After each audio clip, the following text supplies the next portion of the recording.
Welcome to the 40th edition of Spooky Reviews from Spooky Ventures. This time I'm looking at a new DVD from Wild Eye Releasing of the movie Animal Inside.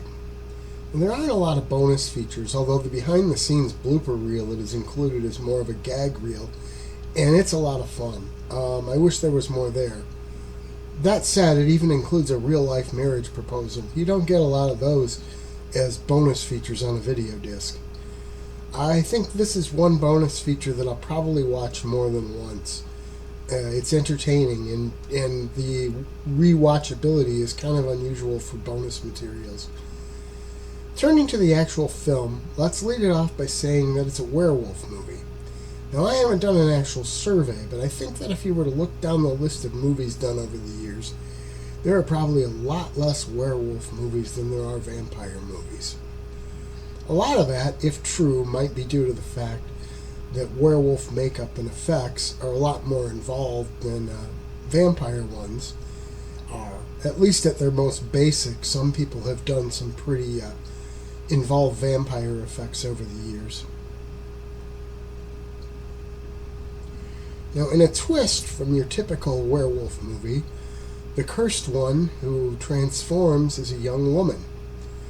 We see her get attacked but survive in the first scene of the movie.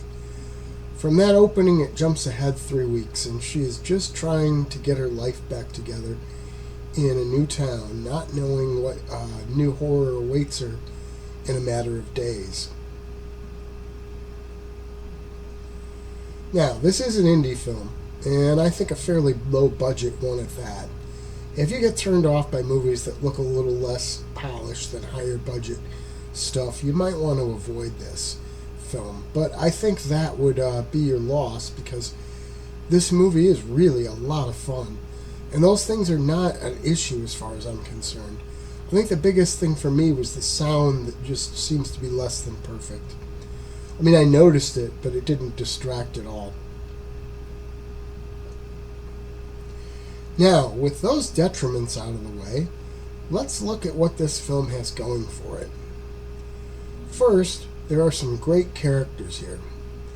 The interplay and dialogue between them is often funny and seems very real. These characters feel like actual people you could share a beer and conversation with. In another level of realism, I love how they have our attack victim struggling with PTSD from what she's been through. That's another level of what it would be like in real life. And she even goes to group therapy sessions that also seem like they could be real. The makeup and other effects are also quite good. There's a little inconsistency in terms of how and when she turns into a werewolf, but that only really feels like an issue if you're trying to nitpick a little.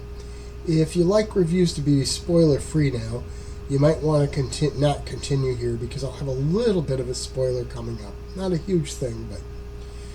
So if you're shutting this off, just know that this is very fun, if imperfect, but what movie isn't, werewolf movie that I highly recommend with caveats. Now, on to the minor spoilers. I also had some questions about the final resolution of the werewolf. But again, that's more of nitpicking than anything. That scene, though, is emotional and not really in an artificial way. I also like how they seem to set it up for a sequel when they showed earlier that there might be another werewolf. In fact, they made that seem pretty clear to me, but they never really went anywhere else with that. So, I will wrap this up by saying that this movie is very entertaining.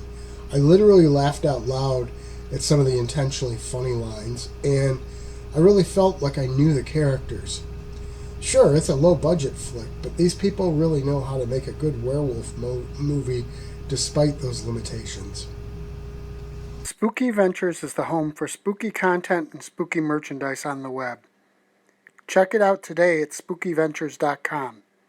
And remember, always keep it spooky.